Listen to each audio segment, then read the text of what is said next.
gbogbo tí ẹ ti ń wà lónìí ẹ káàbọ̀ sórí ètò ẹni ìyìn kí wọ́n lè ètò ẹni ìyìn dálé lórí bí kì í ṣe wípé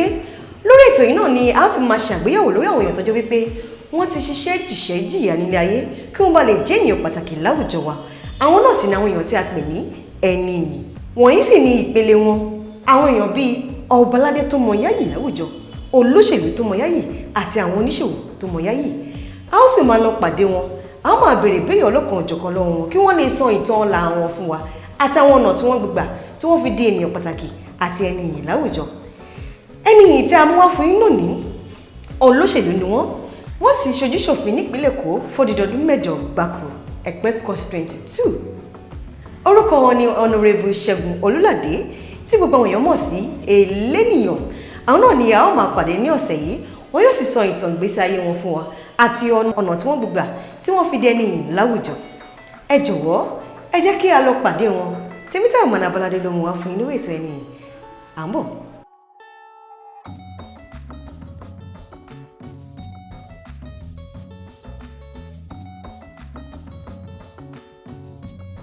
A bí sínú ìdílé Olúládé nílùú ìṣẹ̀mbáyé Èjìrìn ìlú Ẹ̀pẹ́ ní 20 oṣù kejì ọdún 1971 ẹni tí mò ń pè rẹ̀ báyìí náà ni Honourable Ṣẹ́gun Olúládé tí gbogbo èèyàn mọ̀ gẹ́gẹ́ bí Elénìyàn wọ́n kẹ́kọ̀ọ́ gboyè nípa ẹ̀kọ́ ìṣòwò nílé ẹ̀kọ́ gíga yunifásítì ti ìlú Èkó olóṣèlú tó mọ yáyì tó sì fi tìfun tẹ̀dọ̀ ṣiṣẹ́ òṣèlú ni wọ́n jẹ́ wọ́n sì ti di ipò òṣèlú mú fódìdí ọdún 8 gbáko gẹ́gẹ́ bí aṣojú fún Ẹ̀pẹ́ constituency 2 ìfẹ́ rẹ̀ sí àwọn nǹkan ìṣẹ̀dá ló jẹ́ kó lọ sídìí iṣẹ́ ilẹ̀ kíkọ́ orúkọ iléeṣẹ́ náà ni Kent and Kelly Nigeria Limited aláwòkọ́ṣe àti olùtọ́sọ́nà wọn ni Aṣíwájú Bọ́lá Ahmed Tinubu gẹ́gẹ́ bí ẹ sì ti mọ̀ wípé ìwàlẹ́wà ọmọ ènìyàn àwọn ni olùdásílẹ̀ Elénìyàn Cares Foundation èyí tí ó jẹ́ alábàáṣepọ̀ pẹ̀lú ilé ẹ̀kọ́ ti ìlú London ní England àti Leadership Institute Virginia ní United States America.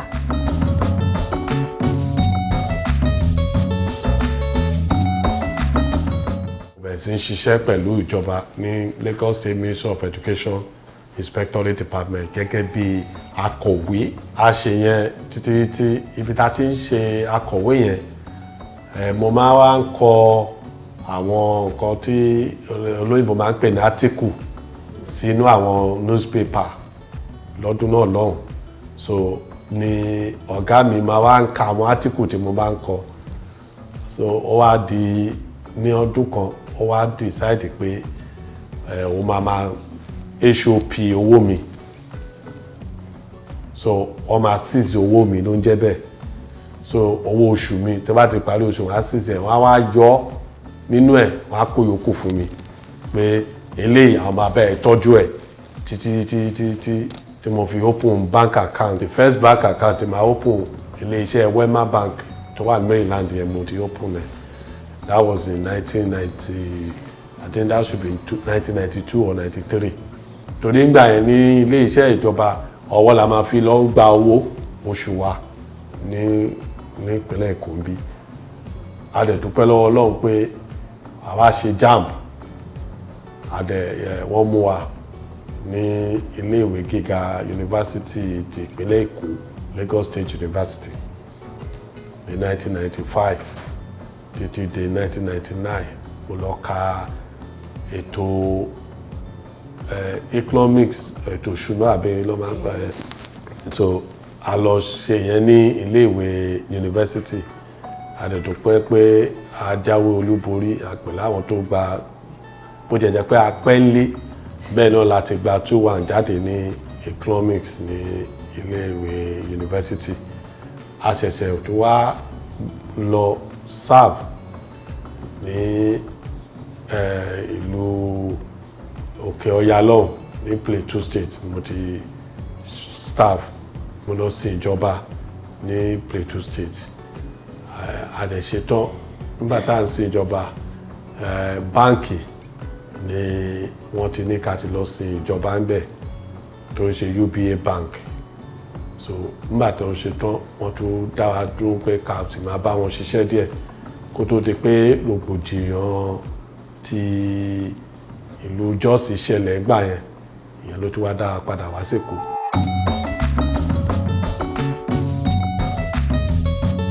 To 2001. So by 2003 ni mo padà sí ìlú Èkó padà. Before 2000, that around bíi January àbí nǹkan ṣáà mo ti wà ní ìlú Èkó ní 2003 nígbà yẹn. So with the mind pé mo máa ríṣẹ́, màá wá bẹ̀rẹ̀ sí wáṣẹ́ títí àríṣẹ́. Ó wá di lọ́jọ́ náà lọ́ba ti pè wá sí interview, a lọ ṣe interview. A fẹ́ ṣiṣẹ́ ní báǹkì láti fẹ́ padà lọ ṣiṣẹ́, a sì fẹ́ máa dé táì. Ṣùgbọ́n Ọlọ́run ló ní orí ló mọ ibi tí ẹsẹ̀ ń gbé wa rè. A dẹ̀ dúpẹ́ lọ́wọ́ Ọlọ́run pé orí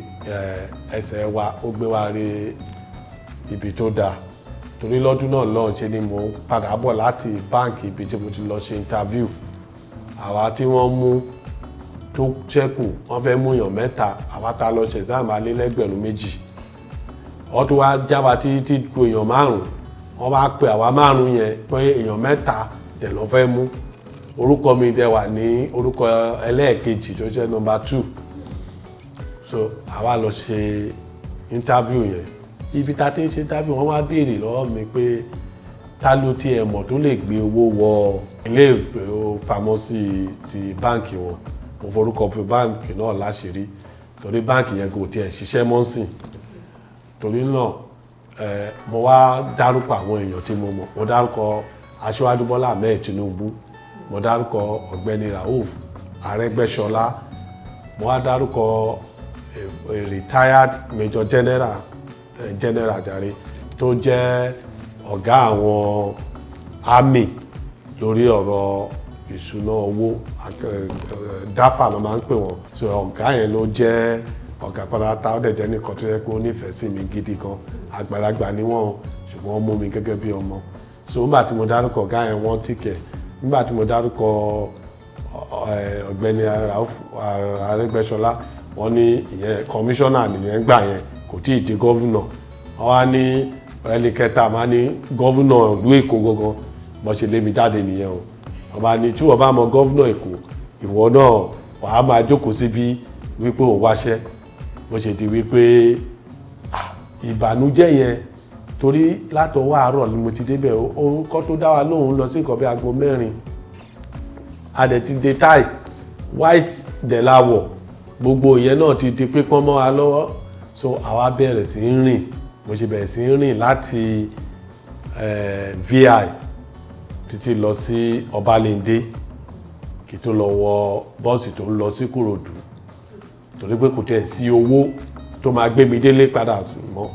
Inú bọ́ọ̀sì yẹn mo á wà, ibẹ̀ lọ́lọ́run ti bàṣírí mi, ibẹ̀ lọ́lọ́run ti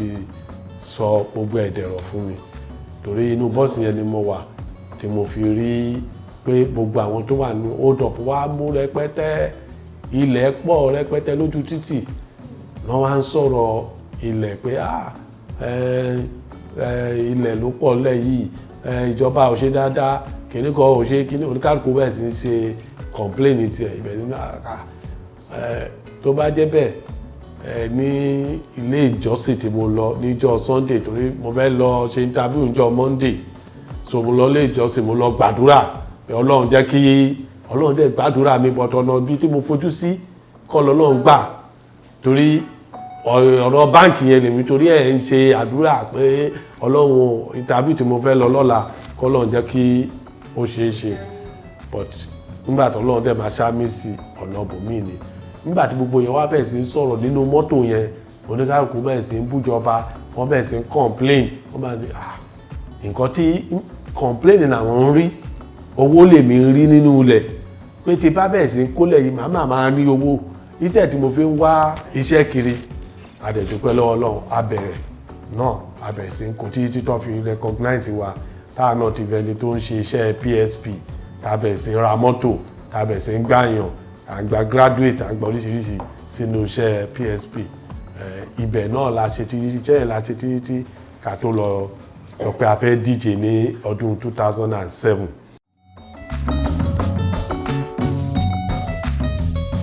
ẹ jọ̀ọ́ a fẹ́ kí ẹ bá wa ṣàlàyé bí ẹ ṣe mọ Arẹ́gbẹ́ṣọlá àti Ọ̀túnba Bọ́lá Ahmed Tinubu àti ipa tí wọ́n kó nínú ayé yìí láti rí i pé ẹ rí iṣẹ́. ní ọdún 1998 kó tó gbà yẹn nígbà tá à ń sọ̀rọ̀ nàdẹ́kò ti June 12 èmi jẹ́ ìkan nínú àwọn tí olóyìnbó máa ń pè ní foot soldiers tá a máa ń sun táyà ńgbà yẹn tá a máa sọ pé àgbà kí àfi kí àwọn ológun yìí kọ́ kúrò nílùú a ṣáà ń ṣe gbogbo wàhálà yẹn ńgbà yẹn but àwọn kan wà tó yẹ pé à ń wò wọ́n lókè tó dẹ̀ jẹ́ àwòkọ́ṣe rere fún wa irú wọn ni Senator Bọ́lá Ahmed Tinubu nígbà yẹn irú wọn náà ni ọ̀gbẹ́ni Rauf Arẹ́gbẹ́ṣọlá àwọn tẹ̀ tí ì dé ipò ṣùgbọ́n wọ́n ń ṣe gudugudu méje yàyà mẹ́fà láti lè jẹ́ kí kinní yẹn mú kó ṣeé ṣe nígbà tó dẹ̀ di ní 1998 tí ọ̀rọ̀ pé a tún fẹ́ bẹ̀rẹ̀ ìjọba tara wa àwa bẹ̀rẹ̀ so mo wá pẹ̀lú àwọn ọmọ tó bá sọ pé àwọn tó kọ́kọ́ dé ibì kan tí aṣíwájú Bọ́lá Ahmed Tinubu ti bẹ̀rẹ̀ campaign ní Ìkẹjà tó ń pè ní Sunday Adigun èmi jẹ́ ìkan nínú àwọn tó kọ́kọ́ bẹ̀rẹ̀ sí ń to bẹ́ǹṣì ń bẹ̀ pé ó ti yá láti lè jẹ́ kí Bọ́lá Ahmed Tinubu di gọ́vùnà àwa ń ṣe kínní a máa lẹ pósítà káàkiri ìpínlẹ̀ Èkó a ṣe oríṣiríṣi tabalẹ̀ míì àwọn ọmọ ọ̀tá máa jùgò fún wa wọ́n máa ṣe oríṣiríṣi wọ́n máa lé wa ń bà míì àṣà ń ṣe gbogbo yẹn náà gbogbo ìpínlẹ̀ Èkó kò síbi tí àwọ̀ kò dẹ̀ síbi tí wọ́n ti mọ̀ wá nígbà yẹn so ibẹ̀ ni àti bẹ̀ sí ń ṣe àwọn òṣèlú díẹ̀ nítorí pé mò ń ṣiṣẹ́ ní Sunday Adigun yẹn náà tó yẹ bójoojúmọ́ tó bá ti ṣe tán a máa padà sí Sunday Adigun tàbí bá ti lálẹ́ a máa ṣiṣẹ́ títí mọ́jú à ń lẹ pósà nígbà yẹn mi ò tiẹ̀ ẹ́bà rò ní ayé mi pé mo máa sọ pé mo fẹ́ díje olóṣèlú ṣe ni kò tiẹ̀ wá sọ́kàn mi rí ṣe ni mò ń ṣe pé àlẹ́ ẹni yìí tó bá dépò ó máa túlù Èkó ṣe àdẹ̀dúpẹ́ lọ́wọ́ Ọlọ́run pé wọn ò bà wá lójú jẹ́.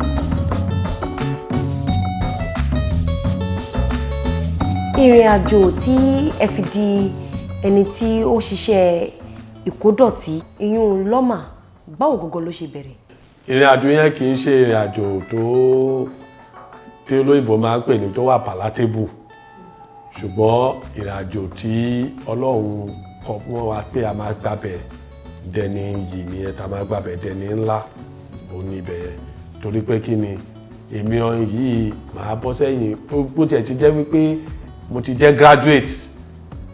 and ọmọ tó bá lọ lásù ní 1990 between 95 and 99 tó bá lóun ò mọ̀ mí kò lọ lásù á dẹ̀ mo jẹ́ nìkan tó gbogbo àwọn tí wọ́n mọ̀ ìlú mọ̀ kárìbù nínú àwọn ẹgbẹ́ ọmọléèwé wa ń gbà ẹ̀ àwa bẹ̀ sí wọ́n wá rí mi kí wá bẹ̀ sí máa kúnlẹ̀ láàrin ìlú ọmọ máa kúnlẹ̀ a lọ sí àdúgbò a máa kúnlẹ̀ ìjọ mi bẹ́lòmí kan bá rí mi a máa dọ́jọ́ agbójútó ẹgbẹ́ pé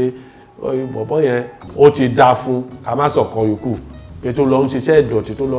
odidi wọ graduate tó tún ní 2-1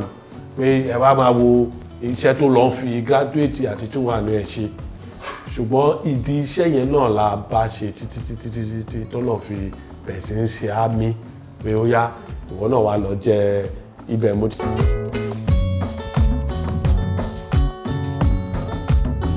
báwo lẹ ṣe wá kọ́ nípa bí wọ́n ṣe ń ṣe iṣẹ́ ìkódọ̀tí yìí tí a mọ̀ sí lọ́mà? èmi ò kọ́ o mi ò kọ́ látọ̀dọ̀ ẹnikẹ́ni mo ní ìmọ̀ nípa ẹni àti pé ìfẹ́ àti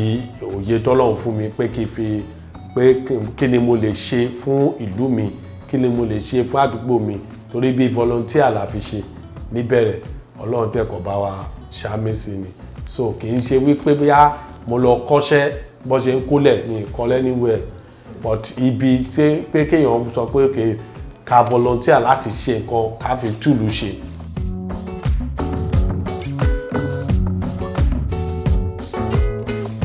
báwo lẹ ṣe di olóṣèlú tí àwọn èèyàn fi mọ̀ yín lónìí yìí ìlànà owó gan ni ẹ̀tọ́ tí ẹ fi wá di olóṣèlú táyé ń kan sára sí báyìí? mo ti ń ṣòṣèlú ti pẹ́ torí inú òṣèlú ni wọ́n bí mi sí bàbá tó bí mi lọ́mọ òṣèlú ni ìyá tó bí mi lọ́mọ òṣèlú ni in fact bàbá mi 1979 àwọn òṣèlú UPN ni wọ́n. Ìyá mi wọ́n leader dẹ̀ ni bàbá mi. Ìyá tó bí mi lọ́mọ òṣèlú NPN ni leader dẹ̀ ní inú ilé wa lọ́mọ tí wọ́n ń ṣe èmi ni máa to share fáwọn NPN tó bá táwọn yẹn bá ṣe tán tó bá lásìkò tí UPN fẹ́ ṣe èmi náà máa to share. Nígbà tá a tún dé ọ̀rọ̀ SDP NRC nǹkan tó pa ìyá mi àti bàbá mi pọ̀ nínú òṣèlú nígbẹ̀yìngbẹ̀yìn òun ni ọ̀rọ̀ Abíọ́lá torí ìyá mi NRC ni wọ́n bàbá mi SDP ni wọ́n inú ilé wa náà lọ́nà tuntun wá ṣe mítìnì olóṣèlú wọn ṣùgbọ́n nígbà tọ́rọ̀ Abíọ́lá ṣẹlẹ̀ kò sí pátì mọ́ ó di wípé ẹni ló wọlé ẹ jẹ́ ká dúró sórí òótọ́ kí gbogbo àdé support ẹ̀ so ibẹ̀ ni torí ẹ̀ nígbà tó máa fi di 1999 àti ìyá àti bàbá AD ni wọ́n ṣe kò sí anybody tó ṣe any other political party àtorí pé wọ́n ń ṣe ẹgbẹ́ ọ̀tọ̀ọ̀tọ̀ yẹn ó kọ́ mi ní oríṣiríṣi mo rí oríṣiríṣi ẹ̀kọ́ kọ́ níbẹ̀ tó ń pè ní tolerance lédè òyìnbó pé a gbọ́dọ̀ tolerate ní faradà fún ara wa torí náà ẹnìkan ṣe opposition lénìí kò ní kó má di the same party lọ́la so torí náà ìfaradà yẹn ló dé kókó kó dẹ̀ nídìí pé ká máa bára wa jà ká máa ṣe jàgídíjàgan nínú òṣèlú wọn ò fìyẹn kọ́ mi láti kékeré ó dẹ̀ wúlò fún mi nígbà tí mo tiẹ̀ ń ṣe òṣèlú yìí náà pé kò sí jàgídíjàgan nínú gbogbo àwọn ọ̀rọ̀ olóṣèlú tèmi tó bá tẹ̀ rọmọ tó bá ń ṣe jàgídíjàgan tó bá ti jọyìn lẹ́nìyàn Kess dynasty ọlọ́run ti bá ṣe jàgídíjàgan yẹn bẹ́ẹ̀ láìpẹ́ láì jìnà wọ́n máa wá ti lára ẹ̀ torí pé kí ni àwa ò ní sọ pé kán má wà tọ́ta bá wá a máa reform wọn a máa sọ wọ́n di ẹni tó jẹ́ pé àwọn náà á jẹ́ gentleman wọ́n á lè máa ṣe nǹkan ní bó ṣe yẹ àti bó ṣe tọ́.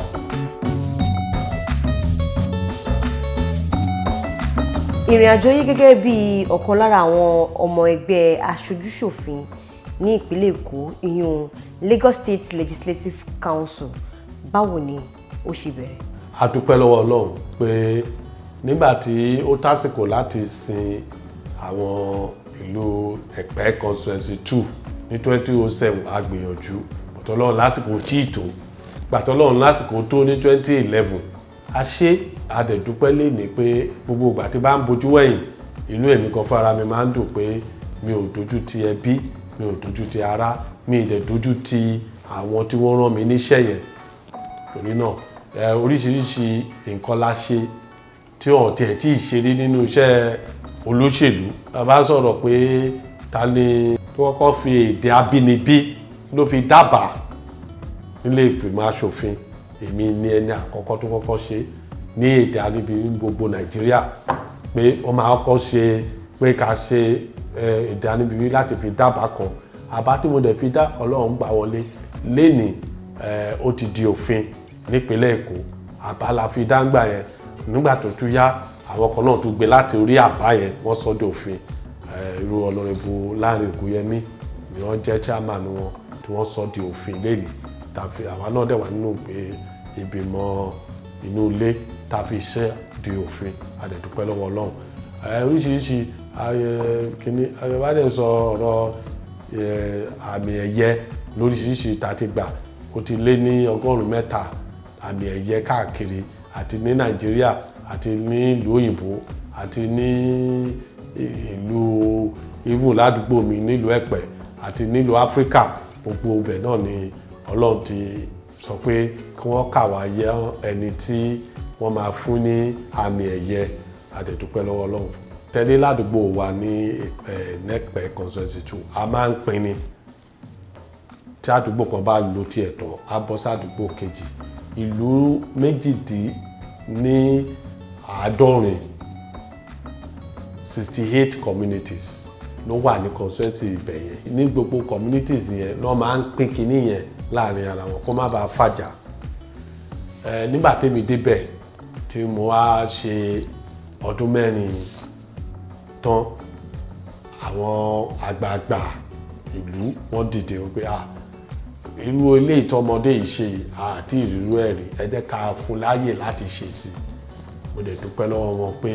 wọ́n fún mi láyè láti ṣe sí tó fi jẹ́ wípé ìbò tá a dì fún àtipadà yẹn kò sí ibi nínú gbogbo polling booth tí wọ́n kò tiẹ̀ síbi tí ẹgbẹ́ kejì tó ti defeat wa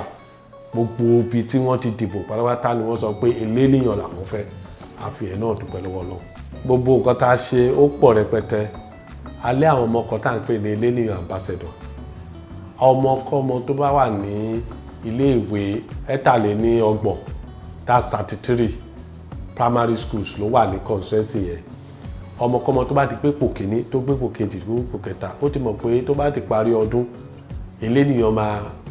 dáhùn lọ́la a máa ìmí ìlú wọn a fún wọn scholarship ìmí ìlú wọn a dá lọ́la gbogbo nǹkan tó máa lò ní ọdún tó fẹ́ wọlé yẹn a fún wọn màá tún ṣe oúnjẹ èmi fún ara mi ni àti àwọn èèyàn jàǹkànjàǹkàn àti ìyàwó mi la máa jọ ń sáàfù wọn ní oúnjẹ yẹn tó máa jẹ mo dẹ̀ máa ń kọ lẹ́tà sí wọn a dẹ̀ mọ̀ wọ́n ní eléníyàn ambassador máa pè é ní ọmọ tó ti wá síbẹ̀ rí bàbá ní eléníyàn ambassador á sọ fún mi pé born to be great torí pé kí ni ẹ̀kọ́ ta fi ń kọ́ wọn nìyẹn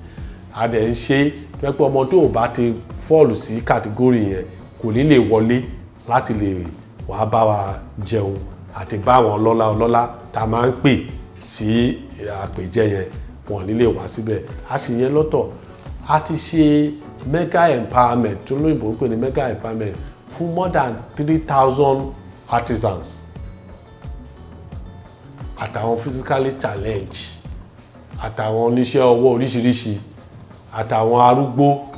àtàwọn opó àṣeyẹn lọ́tọ̀ tá bá wá sí di ìlera a ṣe eyín fáwọn èèyàn lọ́fẹ̀ẹ́ a ṣe jígí eléníyàn fún àwọn ẹgbẹgbẹ̀rún èèyàn lọ́fẹ̀ẹ́ a ṣe ojú tó máa ṣe operation fojú wọn náà a ṣe fún ọ̀pọ̀lọpọ̀ lọ́nà bí ọgọ́rùn mẹ́rin lè ó benefit ní gbogbo gbàtà fún wa bẹ́ẹ̀ fún jígí eléníyàn àti operation tá máa ṣe fún wọn àwọn tó ṣe operation wọn yàtọ̀ sí àwọn oníjígí eléníyàn jígí eléníyàn tó bá tẹ̀sí ojú ẹ̀ tó bá yẹ pé jígí ló wà máa fún ẹ ní jígí ọ̀fẹ́ tó bá yẹ pé o máa ṣe operation ni a máa gbé wọn lọ sí hospital tó máa ti ṣe ọ̀fẹ́ ní eye foundation ni wọ́n máa ti ń ṣe lọ hospital tó yẹ pé nǹkan tó everybody mọ̀ wọ́n sí nìyẹn wọ́n máa ṣe ojú yẹn fún wọn ọ̀pọ̀lọpọ̀ ni mo ń pàdé lẹ́yìn tó máa pé ẹ̀yin lẹ sì jẹ́ kí n máa ríran inú yẹn náà ó mú inú dùn ọ̀pọ̀lọpọ̀ ọmọ iléèwé náà dẹ̀ láti sanwó iléèwé wọn àyẹn náà fẹ́ẹ̀ tó ọgọ́rùn-ún lọ́nà mẹ́rin that's 400 almost 400 students la sanwó iléèwé wọn ní at different universities ó ṣe lẹ́kọ̀ọ́ nìkan ní gbogbo àwọn ibi tí wọ́n bá wà la máa ti ń sọ àwọn owó ẹ̀ a tún ṣe magazine náà síta tá a fi ń show àwọn iṣẹ́ tá à ń ṣe fáwọn aráàlú a ní rédíò program tó jẹ́ àkọ́kọ́ rú ẹ̀ nílẹ̀ Nàìjíríà wípé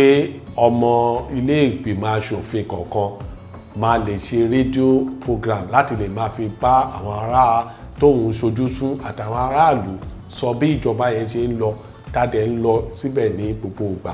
láti lè bá àwọn èèyàn sọ̀rọ̀ à ń pè ní eléníyàn gbòde ní ọjọ́ àlàmísì a ti ń ṣe ọdún èní even tó jẹ́ jẹ́ pé a ti kúrò nínú ìjọba bẹ́ẹ̀ náà la ti ń ṣe la fi ń promote ìjọba ìpínlẹ̀ Èkó àti àwọn ìjọba ìbílẹ̀ náà káàkiri so a ṣe oríṣiríṣi nǹkan tó tẹ dáàgò tẹ ìrántí torí a ṣe borehole a gbé generator fún wọn lọ́fẹ̀ẹ́ borehole several places a ṣe títì fún wọn àwọn bíi àwọn àdúgbò ìlú kan náà wà tó yẹ pé títì ò dé mọ́ a create títì tó yẹ pé owó ara mi mo lọ fi gbé kìíní ta fi create àìmọye ìlú tó yẹ pé àlà fún wọn ní transformer tó fi ń tanná irú láti gòkè dé Ọ̀tà àṣẹ títì ibẹ̀ láìbùn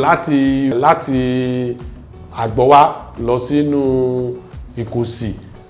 ká tó wá padà lọ sí ìlú Lérédò irú àwọn bíi títì tó lọ sí iléèwé model college Igbónlá gbogbo àwọn títì bẹ́ẹ̀ yẹn àwọn títì mú ní odò Òṣùwọ̀n àwọn títì tó ti block àní kọ́ clear títì yẹn àgbà caterpillar tá a máa ṣe káàkiri ní àárín ìlú fún wọn nígbà tá a wà ń bẹ̀ àti oríṣiríṣi tó yẹ pé àwa èmi gan ò tiẹ̀ rántí ọ̀pọ̀lọpọ̀ àfi tí bá débò mi náà sọ pé ìwọ ló ṣe bẹ́ẹ̀ ṣe ti transformer ni gbogbo àwọn community yẹn la gbé transformer sí tí ò sí ná tá a máa sọ pé àwọn ò ní ná tá a máa gbé transformer fún wọn kọ́ lè máa tọ́ná ìráyè ní o poka ní o ìbọ̀wọ̀ ní o nèjìrì ní o àgbọ̀wá ní o gbogbo àwọn ìlú yìí ni dá nǹkan kékeré inú ẹ̀ tó yẹ pé a gbé transformer fún wọn ìmíì a máa tó máa dé ìlú míì a sọ pé wọn ò lómi ń bẹ̀ a máa fún wọn lómi àwọn ọmọ iléèwé gan ọ̀pọ̀lọpọ̀ wọn ló yẹ pé ìwé tó ń kà á ṣe fún wọn lọ́fẹ̀ẹ́ tá a máa pè fún gbogbo ọmọ iléèwé tó wà ní constituency wa ní gbogbo ìgbà là ń ṣe yẹn náà bẹ́ẹ̀ náà ni mo tó gba tíṣà mo lò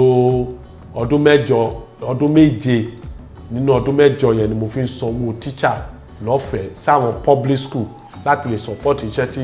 àwọn ìjọba ń ṣe torí ibòmí àdébí á ní tíṣà àwọn ò tó kìnní kan mo ń fi owó oṣù mi ni mo fi ń sanwó tíṣà fún wọn bẹ́ẹ̀ so a dúpẹ́ lọ́wọ́ Ọlọ́run lẹ́nìí tá a bá bójú wẹ̀yìn inú wa náà ń dùn torí pé kí ni tá a bá lọ láàrin ìlú ariwo eléníyàn yẹn gan ó ń bo ìlú wọ́n dẹ̀ mọ̀ pé ọ̀nì yìí ó ṣiṣẹ́ takuntakun fún àǹfààní aráàlú.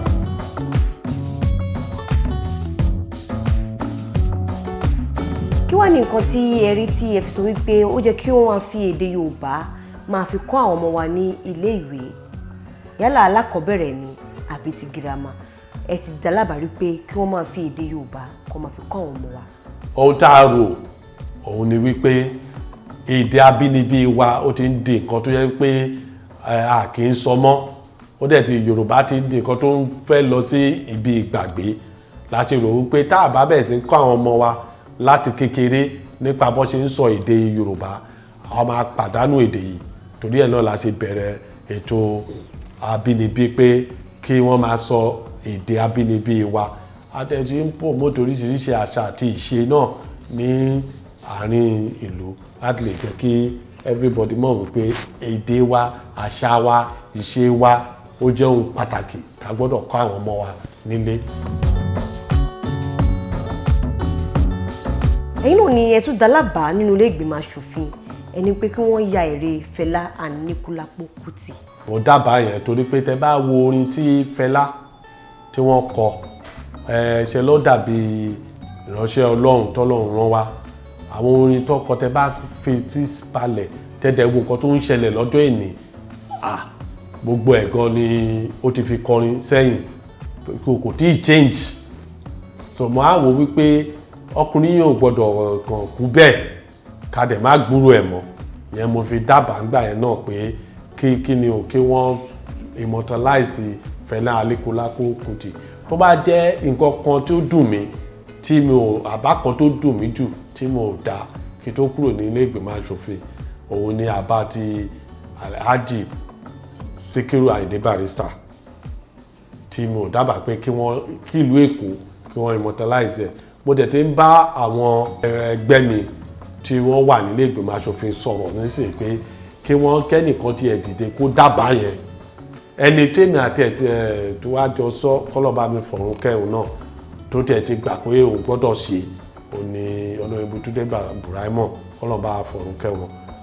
ṣùgbọ́n ọ̀pọ̀lọpọ̀ àwọn èèyàn náà ṣì wà bẹ́ẹ̀ tí a mọ̀ wípé wọ́n lè dábàá yẹn torí Barrister jẹ́ nìkan tó jẹ́ wípé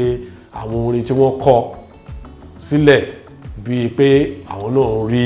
nǹkan tó máa ṣẹlẹ̀ lọ́jọ́ iwájú ni bíi pé òjíṣẹ́ Ọlọ́run ni pé èmi náà dẹ̀ wọ́n ní àwọn kan sọ pé àwọn náà fi dànù bì kan ni èmi náà gbà pé ànábì kan ni wọ́n lọ́tọ̀. kí wàá ní nǹkan tí ó wà láàrin ẹ̀ àti olóògbé Túndé Buraimoh. èèyàn pàtàkì ni olóògbé Túndé Buraimoh wọ́n dẹ̀ jẹ́ nìkan tí ìlú Èkó àti ìlú Nàìjíríà tí wọ́n really máa miss gidi lórí iṣẹ́ takuntakun tí wọ́n ṣe. Àwọn ni wọ́n gba successor mi ní ìgbìmọ̀ ní ètò ìròyìn Information Security Strategy and Publicity Committee nílé ìgbìmọ̀ aṣòfin. Nígbà tẹ́mi ṣe tán, Honorable Túndé Braimon ló gbà lọ́wọ́ mi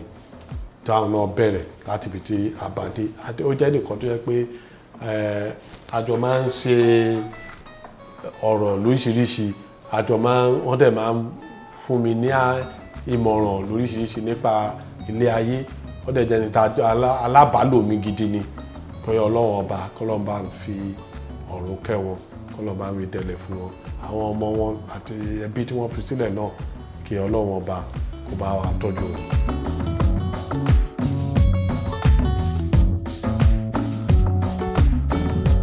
A rí wípé ẹ ti gba onírúurú ìfì ẹ̀yẹ. Kí ni ìdí tí wọ́n fi mú fún yín? Iṣẹ́ wo gangan ni ẹ ṣe tí wọ́n fi wá wò pé ẹ tọ́ sí gbogbo àwọn ìfì ẹ̀yẹ tí wọ́n fún yín lónìí yìí? Àwọn ìfì ẹ̀yẹ tó ń fún mi ó jẹ́ nǹkan tó túbọ̀ jẹ́ kí ó máa ń jẹ́ nǹkan tó máa ń motivate èèyàn láti lè sọ pé nǹkan tó tiẹ̀ ń ṣe yìí ni wọ́n ń rí ẹ. Ẹ wo ní ìlú Amẹ́ríkà ní mo dé ilé ìgbìmọ̀ aṣòfin ní 2011. By 2013 American government wọ́n ti recognize mi, wọ́n fún mi ní honorary citizenship. So ìyẹn gan ó jẹ́ nǹkan iyì. Commonwealth wọ́n ti recognize mi. Èmi fún ara mi ní oríṣiríṣi award náà ti pè mí ní Houston, ní oríṣiríṣi American states ni wọ́n ti pè mí, California ni wọ́n ti wá gba àmì ẹ̀yẹ lóríṣiríṣi.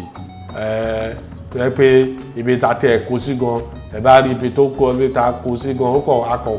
lóde ẹ̀sọ́ sí ilé ni tí ò sí ibi tá lè fi display àwọn díẹ̀díẹ̀ náà lẹ rí lórí ilé ìkósí wa. Torí náà a dúpẹ́ lọ́wọ́ Ọlọ́run àti Áfíríkà àti Amẹ́ríkà àti Europe kò síbi tá ti gba àmì ẹ̀yẹ rí. Bẹ́yìn ṣe rí yẹn náà bọ́ ṣe kọ lẹ́tà sí mi náà nìyẹn náà ní àwọn wo gbogbo iṣẹ́ takuntakun tí mo ti ṣe ní ilé ìgbìmọ̀ aṣòfin. Mi ò ṣáàdẹ̀ sí ní inú ìjọba mọ́, ṣùgbọ́n àwọn iṣẹ́ tá a ṣe sílẹ̀ kò dẹ̀ ń ṣe wípé bóyá wọ́n fẹ́ tún wo kankan ju pé iṣẹ́ tá a ṣe nígbà tá a wà ń bẹ̀. Wọ́n dẹ̀ gbà pé àwọn fẹ́ honor mi ní ilé ìwé gíga wọn ní ìlú Ghana lọ́hùn. Wọ́n dẹ̀ fún àtèmi àti ọ̀gbẹ́ni Magu tó ṣe EFCC boss, wọ́n fún wọn ní award fún kínní. In fact COVID ni ò jẹ́ kí a lọ ṣe kí ló máa ń pè ayẹyẹ tó yẹ ká lọ ṣe ní ìlú Liberia tí the president of Liberia Open tí ó yẹ kí wọ́n jẹ́ ẹni tó máa host wa, but àdúpẹ́ náà pé wọ́n tẹ̀ tó recognize wa láti bẹ̀.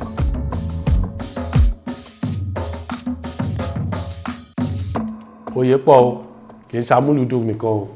Èmi ni amúlùdùn of Òrúgbòdò. Àwọn ọba wa ní ibẹ̀ yẹn ni wọ́n wò pé ọmọ dáadáa ni ọmọdé yìí. Tó bá léèyàn múlùdùn, ìlú ń dùn náà ni. Wọ́n fi mí jẹ olú ọmọ of Ejìrìn, ìlú mi. Wọ́n fi mí jẹ Máyégún of Ketuland. Wọ́n fi mí jẹ Báṣegà of Odò Gbáwújọ. Then Bọ́ba Dégà of Òjòkòrò. So àìmọye oyè náà ló tún ti fún mi táàtì ìwù tí mo dẹ̀ fẹ́ dárúkọ.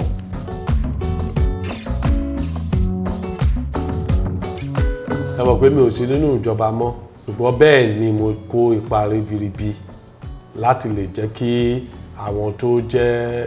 aláìní kí àwọn náà rí nǹkan fi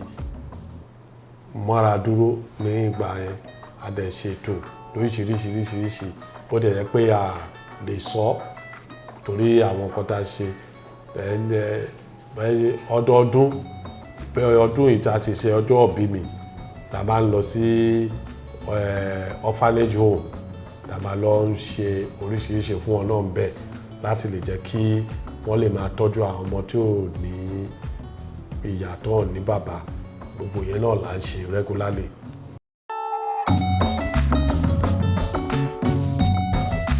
Lákọ̀ọ́kọ́ náà èmi ni patron àwọn tí ó ń ta fíìmù tó ń ṣe tó ń pè ní marketers fún gbogbo orí ìtàgé tilẹ̀ Yorùbá.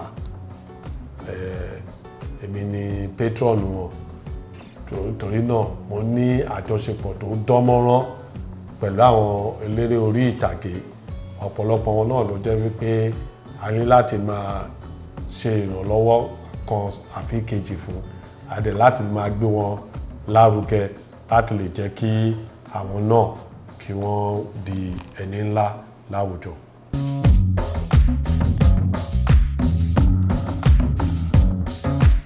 A lè máa ka a lè máa sọ ṣùgbọ́n nǹkan tèmi mọ̀ ni pé ẹnikẹ́ni tó bá ń wo ọjọ́ ọ̀la ẹ̀ ó gbọ́dọ̀ máa wo ọ̀rọ̀ àwọn ọ̀dọ́. Lóríṣiríṣi ẹ̀rí àwọn ìgbà kan máa ń ṣe fídíò lórí àwọn oògùn olóró tó ń mu. A ṣe fídíò jáde pé ẹ má mu oògùn olóró mọ́ o. Eléyìí tó ń wà involve lórí ọ̀rọ̀ rape àlẹ́ ẹ má ṣe bẹ́ẹ̀ mọ́ o. À ń sọ pé àwọn nǹkan báyìí lè ṣe. Àwọn ọmọ tí wọ́n ń tà síta lẹ má ta ọmọ lọ́mọ síta mọ́ o. So à ń kọ́ wọn lóríṣiríṣi and fi ìwùwàsí wa ìṣesí wa àtòfin kọ́ wọn. Ọ̀pọ̀lọpọ̀ wọn ni wọ́n rí mi gẹ́gẹ́ bí mentor wọn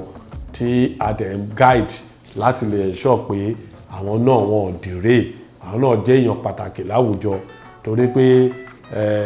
àwa náà gbé ìgbésẹ̀ láti wo àwọn kan níwájú àwọn bíi bàbá wa Alhaji Lateef Káyọ̀dé Jákàndé, bàbá wa Michael Ọ̀tẹ́dọ́lá,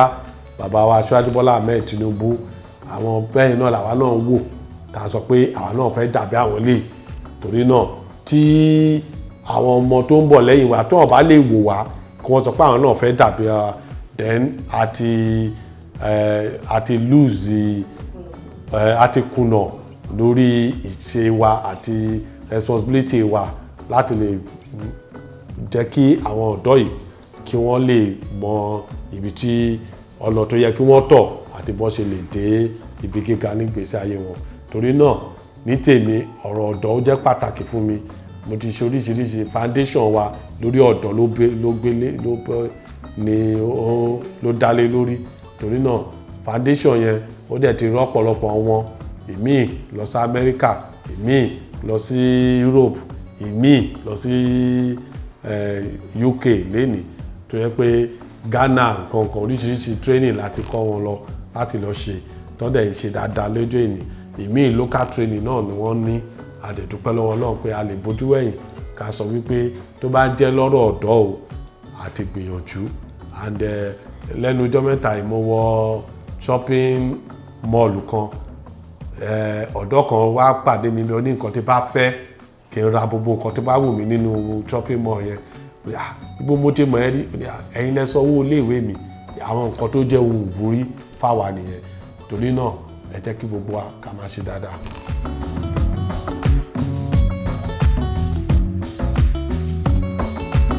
Tó máa ń sọ̀rọ̀ Aṣíwájú Bọ́lá Ahmed Tinubu ẹ̀ ń sọ̀rọ̀ mi nìyẹn o torí pé kí ni wọ́n kọ́ mi ní oríṣiríṣi nǹkan nípa òṣèlú pé ká jẹ́ àbùjẹ́bùdànù kí èèyàn rí ẹnìkan tó nídìí kan kó dúró tì í kó jẹ́ ọmọ ẹgbẹ́ rere kó jẹ́ leader táwọn èèyàn máa lè sọ pé ó tún produce other leaders. Aṣíwájú Bọ́lá Ahmed Tinubu ni àwa ń wo àwòkọ́ṣe wọn. Ọlọ́run á túbọ̀ bá wa dá wọn sí. Ní agbára Ọlọ́run bọ́tẹ̀ láwọn ò ní ṣe president àwa máa jẹ́ kí wọ́n á pẹ́ Ọlọ́run tì wọ́n á dẹ̀ tó dúró tì wọ́n á fà wọ́n tipátipá kí wọ́n á lọ lead ìlú Nàìjíríà yìí fún wa. Torí bọ́ ṣe ṣe ìpínlẹ̀ Èkó tí ìpínlẹ̀ Èkó wá di ohun tí gbogbo ìpínlẹ̀ yòókù tó ń bọ̀ wá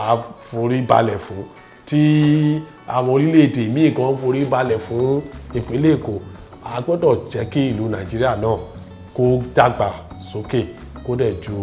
bí wàá ṣe ń pe ara wa ní giant of Africa ká máa jẹ́ giant of the world kò sí nǹkan tó bàjẹ́ torí náà a bẹ Ọlọ́run a dẹ̀ bẹ Aṣíwájú Bọ́lá Ahmed Tinubu kọjọ kó wá bá wa tún Nàìjíríà náà ṣe.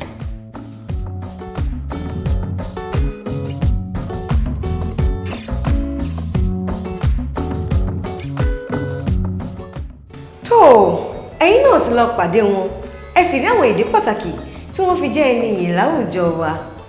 Honorable Ṣẹ́gun Olúládé wọ́n ti ṣe takuntakun nípínlẹ̀ Èkó fún ìtẹ̀síwájú ìpínlẹ̀ Èkó. So ṣẹ́yìn náà ti wá rí wípé Honorable Ṣẹ́gun Olúládé tí èyí olólùfẹ́ mọ̀ sí elénìyàn wọ́n ti ṣe takuntakun láti wá ìtẹ̀síwájú ìpínlẹ̀ Èkó. Bákan náà wọ́n ti ṣojú ṣòfin dáadáa fáwọn èèyàn tí wọ́n ṣojú ṣòfin lé lórí. Ní báyìí tẹ́ bá lẹ́nikẹ́ni ládùúgbò yín tẹ̀sí rí pé bí ó tọ́ sí wọn láti jẹ́ ẹni ìyìn fún wa lórí ètò ẹni ìyìn yálà ọba aládé ni wọ́n ni oníṣòwò ni wọ́n ni àbí olóṣèlú ni wọ́n pẹ̀lú ẹ kàn sí wa lórí ètò ẹni ìyìn a ó máa wá pàdé wọn a ó sì máa gbọ́ ìtàn ìgbésí ayé wọn àti ìdí tí a fi lè kà wọ́n mọ́ ẹni ìyìn láwùjọ. Tèmítáyọ̀ Mọ̀nàbọ́ládé lèmi jẹ́ ká tó fi lè pàdé lọ́jọ́ mìíràn ọjọ́ rẹ̀ ire o gbàngbà.